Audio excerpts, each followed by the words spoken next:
I want the life of a legend. Black heart and matching weapons. Got a thing for aesthetics. Straight shooter like Reddick. We get to Duke and then that Glock 32. Pull a late now at the buzzer. You a dead motherfucker. So, has the college football playoff ruined bowl season? Yes, and I don't give one fuck because the fucking bowl season is such horseshit anyways. Nobody cares about the fucking bowl season. Like every bowl game I've seen this year has been like a 7-5 versus 6-6 team, which I give no fucks about. But all right, so let's talk about what we're supposed to talk about here. Oklahoma, Georgia. We got Baker, playmaker. Baker, the playmaker, versus the big rugged Bulldog defense. So the Dogs want to shut down Baker Mayfield. The way I look at this game, if Oklahoma can get through Georgia, I think that gives them the confidence to play with a Clemson versus Alabama. But I don't think they can get through Georgia. I think Georgia's defense is just a little too stout. I think they're going to be the kryptonite for this Oklahoma offense. I honestly just think Georgia's going to play very well. I think they're going to limit Oklahoma's opportunities with their ability to run the ball. I think they're going to run the ball good. I think they're going to be able to score just as many points as Oklahoma does. So I don't think Oklahoma's ability to score points is going to really scare Georgia, with the fact that Georgia's going to be able to sit on the ball if they can control time of possession. And then if Baker Mayfield has any turnovers, that's going to be the X factor that Georgia needs to win the game. I think it's going to be a good game. I think Georgia wins a close one. I think Baker plays good, but I think Georgia goes to the national championship game. And then, talk about the other side, Clemson, Alabama, the trilogy. This is the third one, after Alabama won the first one, which was the 2016 national championship. Clemson won the second one, which was the 2017 national championship. And now we have the 2018 semifinal between Alabama and Clemson. The powerhouse of Alabama that has been there the last couple of years is still there, but it's not as present as it was in 16 and 17. The way I feel, Clemson is I feel like they're on the tail end of this, Deshaun Watson train that got them there the 2 years before this, and they've rode the coattails of it this year. But I think, the fact that the playoff committee let Alabama in, I think it's going to be Ohio State 2014 all over again, Ohio State 2015 all over again, whatever you want to say. I think they're going to come out aggressive. They're going to come out nasty. I think they jump all over Clemson early. I think Clemson comes back, though. I think Clemson gives them a game, but I do think Alabama comes out on top. I think Alabama wins. And then I think Alabama, Georgia for the national championship game, which is great about this SEC championship game, just like in 2012, except the only difference is these teams haven't played each other yet. I think Georgia definitely takes an L in this game. I think Alabama definitely comes out on top. I think they run the ball well. I think they just their quarterback will manage the game a little bit better. But I think it'll be a good college football playoff this year. Excited about the games. Been looking forward to these games. For a minute, a team that's really been playing really good lately. A team that has been kind of coming out of nowhere. And it looked like they were going to come into the playoffs and they were going to get matched up against either Kansas City or Jacksonville. And it looked like, I feel like if they got matched up against Jacksonville the way they've been playing lately, I feel like they're just a mirror image of each other. When you talk about Blake Bortles, when you talk about Joe Flacco, against one another, two guys that have good defenses, have a good running game, but are just game managers. But either way, that's not here nor there. Baltimore didn't make the playoffs. Baltimore lost a close game against Cincinnati, a game I thought Baltimore would win. I was a bit surprised that they lost the game. And they lost it late. It allowed Buffalo to get in. Buffalo was able to win their game over Miami. And then Tennessee was able to win their game over Jacksonville, which was a good game. But in the end, at the time I was thinking this is probably a game Jacksonville wants to win, so they don't have to play Tennessee again next week. But if they would have won, they probably would have played Tennessee. Well, no, they wouldn't have played Tennessee again next week. But anyways, regardless, they're not going to play Tennessee again. They're not going to have to deal with Tennessee anymore, so it doesn't matter. They're 0-2 against Tennessee on the year. They're 1-3 against teams that are in the playoffs. Their only win is against the Steelers in a game where Big Ben had a terrible week. They beat up on a lot of bad teams. But going forward, let's talk about the AFC. Continue to talk about the AFC. Buffalo versus Jacksonville is going to be one of the games next week. I think it's the Sunday morning game next week. It's going to be probably an all-right game. We'll see if LaShawn McCoy plays. He got hurt late. I don't know. He gets injured and he acts like he's hurt all the time. So, he could be back or it could be serious. So you can't really ever tell by him throwing his helmet off by how serious it is. I've seen him do that a couple times this year.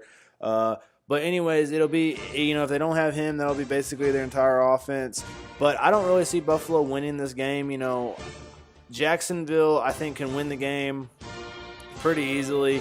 I think their defense will play good. I think, Buffalo won't really get going. And I think, the Jacksonville defense will do just enough to help the offense out. Blake Bortles will be able to manage just enough. But then you talk about the other game, Kansas City and Tennessee. Now, Tennessee might be a little bit of under the radar because when you talk about Tennessee, throughout the year, they were considered a team that was supposed to be pretty good. They played a pretty weak schedule. They went 2-2 against playoff teams on the year. They lost to the Rams and the Steelers, and they beat the Jaguars twice. So I don't know how they will fare against Kansas City. Now, Kansas City's definitely, they started hot. Now they were bad for a bit. They lost like 4 or so in a row, and now they're back hot again. They've won a good amount in a row. So, Kansas City at home, it's hard to go into Arrowhead. I think Kansas City wins the game. But I wouldn't be surprised if Tennessee gives them all they can have. Tennessee is a team that, if you were looking at if you don't watch every single one of Tennessee's games, and you came at the end of the year and you watched the one when they played Cincinnati, or you watched the one where they played, the Browns, you would have said, man, this team is ass. This is a bad team. But one thing I will say about Tennessee's about how I am in fantasy football. Against the teams that are good, the teams that I really need to play good against, that I show up. And Tennessee, they show up. They showed up against the Rams. They showed up against the Jags. They didn't really show up against the Steelers, but at the same time, that was a tough game. And they're kind of a spitting image of the Steelers, so I would not really expect them to beat the Steelers. And when I say that, all their coaches are like old Steeler coaches. If you look at their team is modeled just like the Steelers. Defense is very similar. Dick LeBeau on the defensive end for the Titans. When you think about how they run their game, they run the ball a lot. They focus on their defense to make stops and stuff like that. So they're to me they're a spitting image of Pittsburgh. I don't see how they could ever beat Pittsburgh. Because they're just like a bad version of Pittsburgh. But anyways, going forward, I think, with saying that, Pittsburgh's had some good success against Kansas City in the past with the way their defense is. Now, I just don't think that Marcus Mariota has the ability to lead them to a playoff victory. I think Derrick Henry, he's good in times. He's more of there's a big hole for me. I can capitalize on this more than there's nothing there for me. I'm going to make something out of nothing. So, and no DeMarco Murray most likely, so they won't have him either. I think Kansas City definitely wins the game. So, throughout the year, it's been pretty predetermined that the Patriots and the Steelers are going to play in the AFC Championship game. They're the two best teams out of the AFC. And I would be shocked for them not to be playing in the championship game in Foxborough this year. We had us a little preview a couple weeks ago with the Steelers in New England at Heinz Field, and Steelers basically won the game if it wasn't for a dropped call or whatever, which we can revisit or whatever. It doesn't really matter to me. The main thing was that the Patriots needed to win the game so they get home field advantage, and so that the Patriots don't win twice. I think the Steelers are going to win the AFC this year. I think Antonio Brown will be back for the game. And if he's not back for the game, it doesn't matter. Both teams will not have their best wide receiver, which will be kind of fair. I think Antonio Brown is probably more worth than Julian Edelman to a Pittsburgh offense, but with Juju Smith-Schuster playing the way he is, Martavis Bryant finally getting back to the way he is, and then Le'Veon Bell in the backfield, I think Pittsburgh definitely has the advantage offensively. Now, if Pittsburgh, main thing for Pittsburgh that they're going to have to do is they're going to have to shut down Gronk. They went man-to-man. They didn't like going man-to-man. They had never gone man-to-man. They've always gone zone against the Patriots in the past. They went man. Gronk killed them, but they almost won the game. So we'll see how they decide to go when the playoffs come around. But I think it's predetermined that the Steelers and the Patriots are going to play in the AFC Championship game. You know, yeah, the Jazz could throw a wrench in there if they could beat the Steelers again, if their defense can come up big and just throw them for a loop. If Kansas City can come up big against New Orleans. Now, I think that's going to be a kind of like a fun little storyline going into the divisional games, is the fact that the Jaguars beat the Steelers earlier in the year and Kansas City beat New England earlier in the year. But I think those are things that are just going to, you know, kind of clog bettors' minds and make other people think that the Steelers and the Patriots could potentially lose. I've been to those weeks many times, and I try to base back and think, oh, well, you know, Kansas City beat them week 1, or, oh, Jacksonville did beat the Steelers week 3. And all the time I always try to use those past weeks, and usually those past weeks usually fuck me over. So I'm going to go Steelers, and I'm going to go Patriots, and I'm going to stick with who I've gone with all year, who I think is going to win the AFC, which is the Pittsburgh Steelers. That's who my prediction has been for most of the year, if not the entire year. But it's been New England, Pittsburgh all year as my pick for the AFC. Biggest surprise team out of the AFC would probably be the Jaguars. The turnaround they've had, the success they had this year. Another team that did good, Buffalo, was another team that was really good. You know, I'm really disappointed that the Chargers didn't make the playoffs. They actually played fairly well at the end of the year after starting the year 0-4, finishing the year 9-7, finished the year 9-3. So they're a really good team. Watch out for them next year. And you know, biggest disappointment would have to be the Raiders. You know, after the season they had last year, Derek Carr's inability to switch plays at the line of scrimmage, his inability to read defenses has really cost him. I continue to kind of wonder if Derek Carr is a franchise, maybe not franchise quarterback. I think he's definitely a quarterback in the league, but I think the money that he's getting is a little extreme for his play this year, for his inability to read defenses. Let's talk about the NFC a little bit. There's a lot more that could happen in NFC. A lot more, not as many. I would say not as many good teams. So there's the ability for some more jumbling to happen. You know, the prediction to me is going to be a little bit harder to predict, because the fact that we don't have powerhouses like New England or Pittsburgh on our side of it. Now, when you talk about the NFC, you know, Pittsburgh or Philadelphia is the number 1 seed. They're flying high at that number 1 seed, but no Carson Wentz. Nick Foles has been terrible in the last couple of weeks. And I don't know how viable an option he's going to be when that comes around. It's going to really be how good the defense is playing for the Eagles. At that point, I really don't think Foles has it. Foles has really taken a back seat. He didn't want to compete for the starting job. He said this is Wentz's team.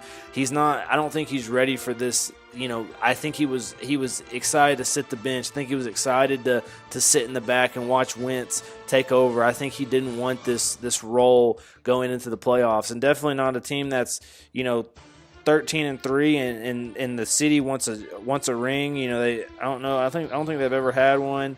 They really want one. They've been close recently a lot. So tough shoes to fill down in Philly. A lot of pressure. You know, the fans are not helping, you know, Foles out. And there's a lot of good teams in the NFC that are definitely, you know, with the Wentz injury, they have just came on like hawks in the last couple of weeks. And the teams I'm talking about, you know, Vikings, Rams, Saints, and Panthers. to me, the Vikings, Rams, Saints, and Panthers are all 4 teams that can win the NFC. I think the main thing is the matchups, how these teams get matched up against each other, who matches up against who, and stuff like that. Now, when you talk about New Orleans, they have handled Atlanta this year. They did lose a game against Atlanta at Atlanta, but to me, if you go back and watch that game, they could have won that game. Kamara got hurt, and then you talk about, when they played last week, Saints absolutely slaughtered them. So I think that they have their number. When you talk about Carolina, Carolina, I look back and I saw that in week 3, Carolina was 2-0, started off real good, and they lost to a 0-2 Saints team. Saints started the year 0-2 and then won that game pretty handily, a pretty big game. And I remember my mindset back at week 3, and it was that Saints need a win. Panthers have started good. Let's see what happens going forward. But I think the Saints will win that game because the Saints needed a lot more than the Panthers needed. So then after that, I kind of went, and so now the Saints and the Panthers are playing. Let's talk about that. When you talk about the Saints and you talk about Panthers, I think the Saints definitely have the advantage being at home. Now, I think, obviously this is a fun matchup, Kamara versus McCaffrey, the 2 big-time rookie backs that have been awesome this year. Both these teams having the same record at 11-5. Saints just, eking them out. This is a huge game. To me, I was trying to do a kind of like a prediction earlier in the day, and I actually had the Saints at the 3 and the Rams at the 4. So my matchup was a little bit different, and I ended up having Carolina and New Orleans playing in the NFC Championship game. So if that's crazy enough for you to think that now that the scenario has changed a little bit with Tampa Bay beating New Orleans late like they did, it kind of shook a couple of things up. And now this is a game that's happening right now. Now I think this game is huge because I think whoever wins it goes on to the NFC Championship game. Now I think that the winner will play Philadelphia. So what I'm saying is I think Carolina's gonna give New Orleans a fight. I think Cam Newton is gonna be a big fighter in the playoffs this year. He's gonna really want to get back there, knowing if they can win this game against New Orleans. Philadelphia is there for the taking. You got to go into Philadelphia, but both these teams run the ball very well. That wind isn't really going to be a factor of the stadium.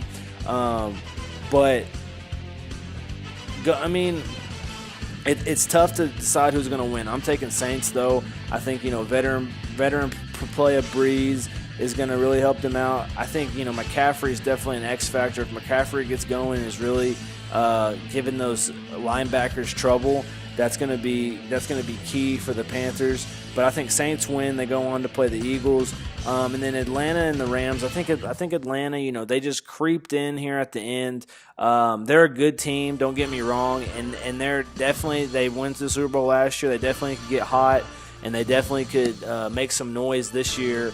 We're talking about a Rams team that's young and experienced, but I think the Rams are going to get the win. And they're going to go on to play the Vikings. Now, when you think back earlier in the year, Vikings handled the Rams pretty easily, and I think more of the same. I think Vikings get that win. Vikings to me have just looked like the most solid team. They probably have the most reliant defense, a defense that shows up week in, week out.